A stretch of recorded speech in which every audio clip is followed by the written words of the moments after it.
did jump on that retro wave when that Streets of Rage 4 came out. And again, from a social aspect, their social media presence. Mine is right over there on top of my Xbox, dude. You got it. Is that I got mine digital because I didn't want to wait for shipping. Fuck Bro, that. We got them digitally too. Yep. Yeah. No, it wasn't a game. No, we got them. This is I got the PlayStation. This is the PS4 version because the PS4 version is the only one that said Genesis on the box. Yeah. I had to get it. That's what we got him. Yeah. And I got the Switch digital version and I have the PC version. I bought that game 3 fucking times. I have it on PC because Al gave me the code for it on PC, and then I have it on fucking Game Pass for everything. Oh, yep. So I was like, you got me for digitally on Xbox. So. I was like, we gotta play it. Like, we have to incredible. play this fucking game. Do you understand? Like, Nah. Yo, But that's what I like about this generation console, the previous generation, because we saw like a resurgence of genre of games that we love. That we're talking indie about. games were incredible. Yeah, incredible last gen. We got the beat 'em ups, which is Streets of Rage. Even a lot of Metroidvania games came out. So Hollow Knight. Yeah, to see those games come back, and it kind of brings that old school feeling back to the NES, Super NES days. We got Bloodstained back. Yeah, Bloodstained was really good. Both of them were. Yeah, like I like Indivisible, like all these incredible like. I haven't played Indivisible. Was tremendous. Great game. Great game. I have not played that yet. I might have to put that on the list too. See, I missed a lot of shit. Yeah, Streets of Rage 4. You just stayed around hating.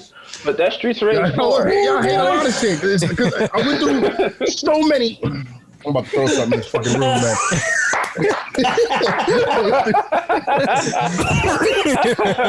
So many games. I was like, I should love this fucking game. I should be loving you right now, man.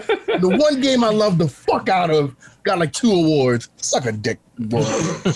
Did you guys unlock the retro boards? Of course. Oh yeah, a lot of fun. Talk about the throwbacks, bro. I love it. We talk about like a perfect like love letter and sequel to a series.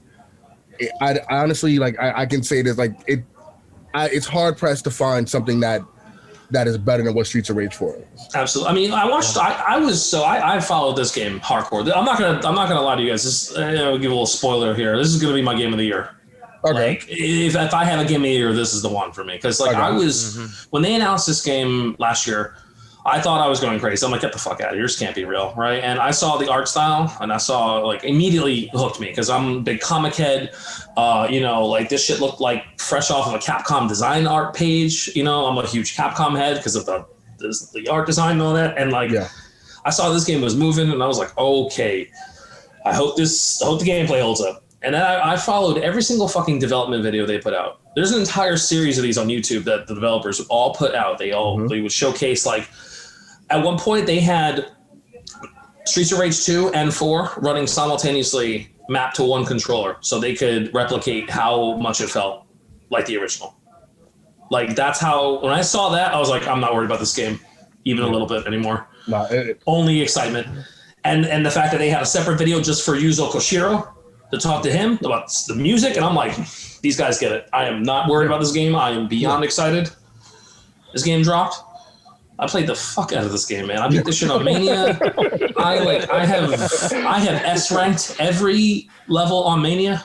I've not done that yet. Wow. I'm using my main. I'm using Adam because that is one of the greatest redesigns of all time. Yes. Look at him, man. Look at him. My heart so much. Yeah. Bro. See Adam. Adam. Yes. Oh, love my Hunter boys, man. Playable character. I was like, hold on. That's Just kicked ass to the side. Else move out the way here. Yeah, I mean, they did an excellent job. That game is incredible. Everything from like the little choices they made, like when you could change the fucking food icons. Yeah. If you're vegan, you can change that shit to tofu and salad. That's incredible. Imagine a one vegan game and it's like, I'm not going to heal fucking meat. Just change that tofu. Shit. Boom. There you go. If you're so vegan that it fucks up your fucking game choices. I mean, you gotta worry. You gotta really do some introspection. But it's there. The option is there, so it's not like, oh shit, man, they can't even get a vegan mad. That's impressive. Wow. That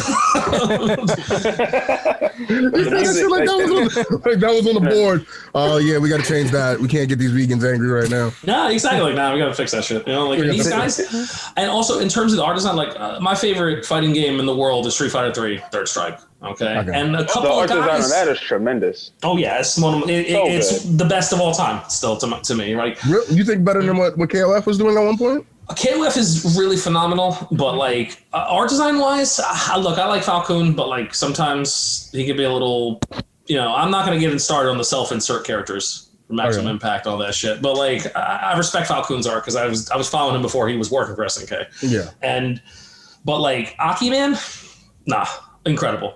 Aki Man, fucking Bengus, like all those Capcom heads, dude, that were working in the mid to late 90s. Like some of the best art designers on the planet all worked at Capcom. Yeah. Like Nishimura, like all those guys, they're just fucking incredible. Like, and like the influence is so prevalent there. And when I like this game, those characters are just as well animated as Third Strike characters. And that's why this game's going to look good forever because of the art design choices they made. Yeah. Like they took the time, and the reason they've announced they're going to do DLC, it's going to take a long time, but that's because these fucking characters have between 700 to 1200 frames of animation each. And it shows. Like, oh my God, I can rant about this game all day. Like I'm not going to go too crazy, but like this game, because I'm going to be gushing about it probably on the podcast this coming weekend too. Cool. But like, holy shit, man. Like, I love everyone's new designs. Everything about the game was fucking phenomenal. The music is incredible. I felt bad for what's his name's Olivier Donrier, that dude. Yeah. And he talks about it too. Like they interview him, and he's like, "Oh yeah, I was having a panic attack like every day because I'm like, oh yeah, I gotta like follow up Yuzo Koshiro's work. No pressure. And you see who else is on that soundtrack? They got like Junkie XL doing like a track. They got freaking Yoko Shimomura did Shiva's boss theme, and you can tell immediately as soon as that theme pops up. And I'm like, she did this track, because she's a fucking legend. So then, like, let's talk about that first level. Let's talk about when that beat drops, and you and you just smell the Yuzo Koshiro in the air, and this we're talking go straight Streets of Rage 2. Yeah, that's one of the greatest things of all time. I seen something where Yuzo and the other dude you mentioned, they were in Paris in 2018. They did an actual set in an actual club. I've seen it. Of their Streets of Rage, Streets of Rage, like all three Streets of Rages, and I believe some of the music from Shinobi. Yeah, when Go Straight hit, when that pad, when that hit, the crowd. Oh, plus it got lost their minds. Yeah. The crowd was so I mean, I've seen that concert. I watched that concert. That song is culturally significant, man. It's the greatest stage one theme of all time. Yeah. It is. If you have a pantheon, it is the best Genesis song of all time. And like, think about how shitty the Genesis sound card. Oh, I know. And that's what's so incredible about it. Yeah, Genesis sound chip is garbage. Two, because the sound card caught up to 3's music. Yes. But for 2, 2. Miracle worker. Yeah. No, they did everything they needed to. A banger. Every track is a banger in Street. Even like with Shinobi was like that though. Like Revenge of Shinobi, like that soundtrack sounds really good on with that bullshit. Revenge of Shinobi is also just like that game holds up so well. Just as a whole. But I played the fuck up that game too. Yeah, Streets of Rage 4, man. Like I cannot think of, and on top of that, the game is mechanically deep. There's like wild shit you can do with like the charge loops and like all this other crazy shit. They had to patch out, like Adam had a derpy. Some of the Infinite. Yeah, because like Adam's Infinite was derpy, man. Like, dude, Joe Patterson found that Infinite in 2 hours. Like he just started it up and was like, "Oh, I found the Infinite," and I was like, "That was quick." and he found like one of those little things here, and then I started playing it. And I was like, "Joe, this is even easier. You just have to keep doing his down air combo, and he just infinitely juggle anyone in the corner." It's fucking Blaze has a fucking Infinite like that. Blaze's Infinite takes skill though, and her Infinite's crazy to the point where they didn't even take hers out of the game. They left hers in because it's like it's so hard to do, And not to mention you don't necessarily need infinites when like most of the cast has kill combos anyway, so it doesn't really matter, And I don't mind them taking out they took out Adam's Infinite, and honestly, that balance patch I thought was incredible. Made it better. It made the entire experience better. It made that last room a nightmare in stage 12 with all the fat guys. Oh my god. I hate them fuckers. Oh my god. So, there was a lot of me screaming at them fuckers wherever they were. But not in that room, wherever they were. Bro, they took away their armor when Big Ben's breathing fire, thank Christ. But the problem with those guys in that room are the guys that roll on the ground. They're officially the hardest enemy in the game. Fucking nightmares. But like fuck these guys. And Rising Up. I want to talk about Rising Up. Because that's the track from the game to me. Oh. That is stage 9, the elevator music. Yeah. Okay. Oh, the song. Mad hyped. If there is the song, I mean, and like the soundtrack to this game, I think the first time I noticed, the dynamic part kicks in real nice in stage 1. Stage 2, when the beat drops when you get out of the jail. Yeah, that's how you knew you went for a mixtape. You had a mixtape in your hands. That's how you knew. Well, he talks about it too. Olivia Dunnery talked about it beforehand. He played the Stormboat, which is the third stage music, as like a demo. He's like, so I wanted to make the soundtrack dynamic to what's happening. Like as the stage gets more intense, like it starts off and it's like do do do do do do do do do. Progressions the progressions of that song, incredible, dude. That soundtrack is, oh my god. You know what's sad? There are bands out there that don't put this much fucking thought into their album. That's true. Just that game is just a complete labor of love and affection, and entirely for not just like beat 'em ups in general. You know, like you feel love soaking out of that era of gaming for that, like from where that series came from in this game, and in a way that I thought was handled exceptionally well. Where there's enough new stuff to make the game feel fun to play now. You know, like a lot of people bitch that there wasn't enough modern sensibilities in the game. I'm like, it's a beat 'em up, man. Like, how much modern sensibilities do you want? Infinite continues? Nah. You know, like, I mean, they have a hard mode. You know, you can play the arcade mode. Arcade mode on Mania is a legitimately difficult thing, and you don't have to beat it. You don't have to like beat it on Mania to get a platinum. I mean, but there's a platinum trophy for it. But you know what I mean? Like that game. Yeah, I say that game definitely was made for people like us that grew up in the 16-bit era. You know, absolutely. Like 100%. It's a good treat that at least like the newer generations would come and get to play some of these games that we all grew up and love. So to see I actually, you know what, I have bought my nephew Streets of Rage 4. Oh, yeah. And I told him, I said, I want you to have this game because this game is, you know, when we play the other 3, this game is a callback to all past good I guess beat 'em up games. Like, you know, when I play that, I'm even cross systems here, like freaking like Ninja Warriors, another one of Final Fight, which another one that came out a new game this year too. Yeah. See, and that and the remake, oh my god, for Ninja Saviors. Oh, the game's awesome, man. Oh, what they did with that game from the ground up, the animation, incredible. That game, incredible. And not only that, plus what I like about the detail of games like that is I'm sure we played the shit out of it, and you can recall like. And for the Super NES, I mean, the background was what the technology we had back then. It wasn't that amazing, but when you play the remake, oh, bro, there's so much stuff in the background happening that you literally got to like, you know, watch it, man. Like it would be missiles coming up, or would be like flashes of light here and there. Like it creates an atmosphere. Exactly. That was harder to do, and that's another thing that Streets of Rage 4 does as well. Yes. The atmosphere. This game is soaking with atmosphere, man. Big time, man. Jesus. And that's why Streets of Rage 4, you know, I'm glad that the people behind that, you know, love and respect what that franchise has done, and then to keep it real and not change it to the point where it's unrecognizable, but keep that main hardcore gaming.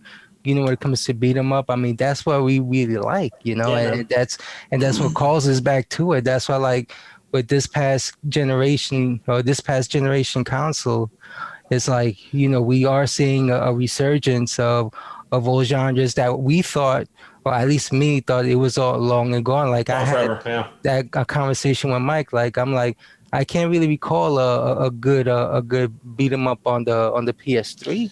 The PS3, you had Dragon's Crown. That was it, and Scott Pilgrim. Scott Pilgrim was really good. Yeah, that was kind of and I don't want to say sleeper, but like if you think about like going back, like I've been thinking about this, like you think about last year we had and Double Dragon Neon was pretty strong. I like that game a lot. That just dropped on the Switch, by the way. That just came out on the Switch. Stealth release on the Switch now. I saw that one. I have to regret not being able to play it on my PS3 no more. There you go, bro. Yeah, so that's just on the Switch right now. Because last year it had a little bit of research. You had River City Girls came out last year. I played that. I played the balls off of that. Phenomenal on the Switch. So good. Yep, so fucking good. Phenomenal game. Like I was saying, there's been a nice resurgence of these older genres, man, and it's just like beauty and simplicity with modern game design sensibilities. Now these games, it's like we're getting games that imagine if these games came out back then, they would blow most of the old games out of the water. Yeah. Like with how fucking well made most of these games are, man. It's incredible. Like they're like honed to perfection. Like Axiom Verge. Oh man, Jesus Christ! But that's what again. These are guys who grew up the way we grew up, like playing games from day one, and they have what they're making games for. They have a full love and understanding for the game. So it's not like just it's not fuck it. I'll say it. It's not like a Call of Duty or a Madden where we're just gonna keep throwing out the same game and just put a different coat of paint on it. Yeah. Or patch up the paint that's scratched. Like these guys. I'm not a AAA guy anymore. Mostly. Yeah. These guys I'm mostly an indie game guy now. They love.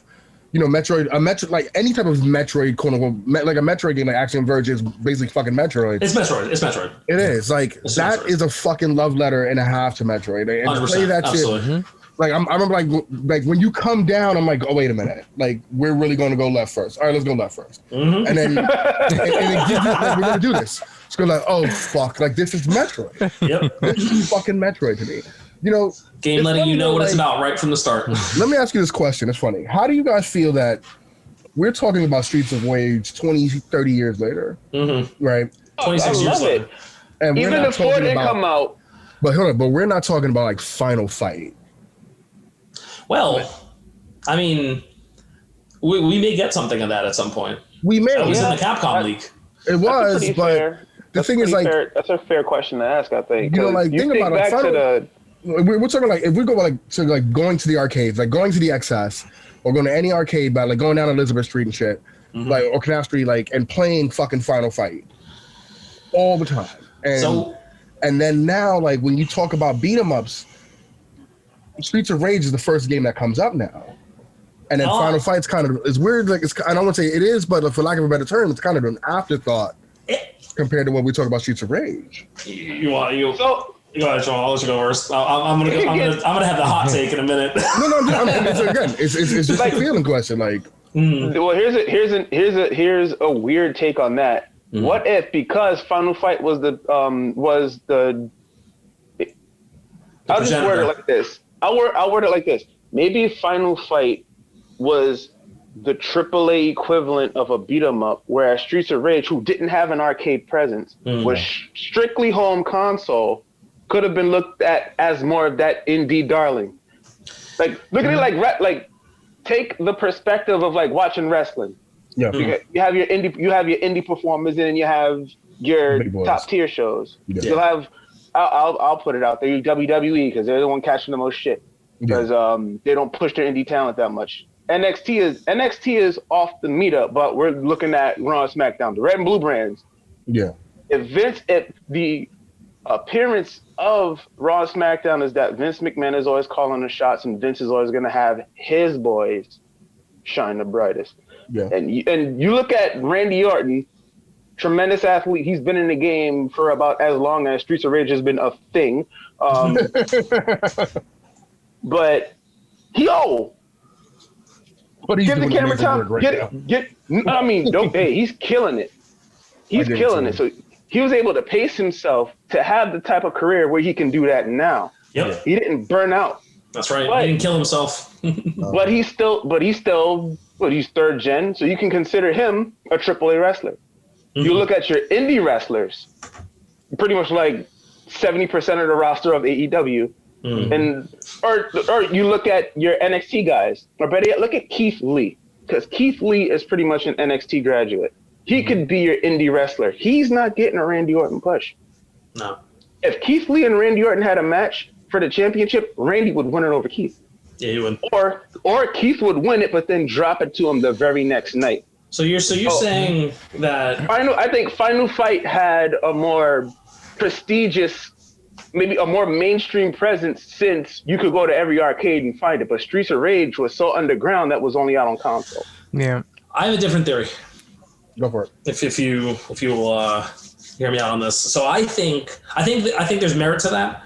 However, I think it was just a matter of two things that happened to the beat 'em up genre. Arcades died, right? And that was how they made real money, because our beat 'em ups are difficult as fuck and they're quarter munchers. There's always a level whenever you play an arcade port that is like, how the fuck did anyone ever beat this? Ninja Turtles, the arcade game. Yeah, there's so much money. There's always $25 later. Yeah, I beat it. Yeah, exactly. Final Fight, man, that the fucking factory, with the flame coming up from the ground. It's a nightmare. So that like you can look at it like that, right?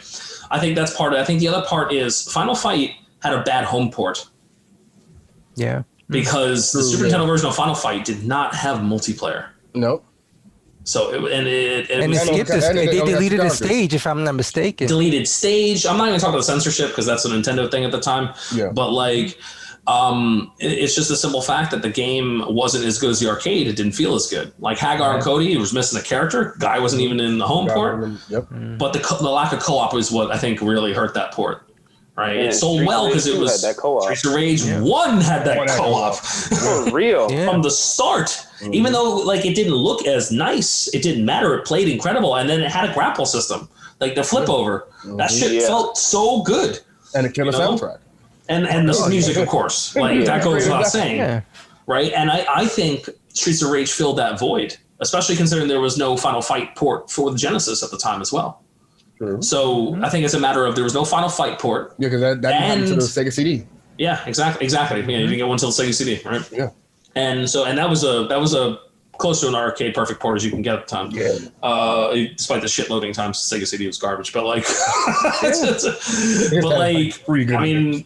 Look, I'm just saying how it is, man. But like, listen, I get it. I love one of the shittiest games is Sewer Shark, and I still love that fucking game. Well, of course, it's fucking garbage, but it's so insanely terrible. You have to love it. Like, I love the fuck out that garbage. Completely get that. So I think that's really what happened. I think it was just a matter of it filled the void because there was no Final Fight port, and it managed to snag in the fucking most basic thing a beat 'em up should have. Right. Yeah. And Streets of Rage just crushed it. I think on its own merit, Streets of Rage eventually got more prestige because more people remembered it. And not to mention Sega, how many ports did that game exist? How many goddamn collections is Streets of Rage on? Every single time there's a Genesis collection, those three games are right there. Immediately. God bless the current one. If you get the current one, you can even turn the Japanese versions on. So you can actually play the better version of 3. You get to play Bare Knuckle 3, which is not a fucking unbalanced mess. And I like Streets of Rage 3. I like Streets of Rage 3 a lot, but like, the thing is, I don't like. I beat that game once, legit. I don't like once. The only game I haven't beaten yet. Compared to what, like 2, it's a nightmare. I continued to play 2 for so long. Because 2 feels perfect. And 3 then 3 came out and was like, okay, and like I didn't play it. I probably played it for half the amount of time. And it's a shame because the controls in 3 are incredible. Yeah. Which is why when you play Streets of Rage remake, exactly, everyone can run. Double tap and run. And when everybody can run, it's amazing when run features are and thing, roll. Like the dodge and shit. The dodge. The dodge. I mean, come on. Yeah, like Streets of Rage 3 mechanically, it might be the best of the 3 of them, but like. And that's why when you play Streets of Rage Remake, it's so fucking good because it's incorporating everything of all 3 games into one. That game is, if nobody's ever played that, they just released a new version of that.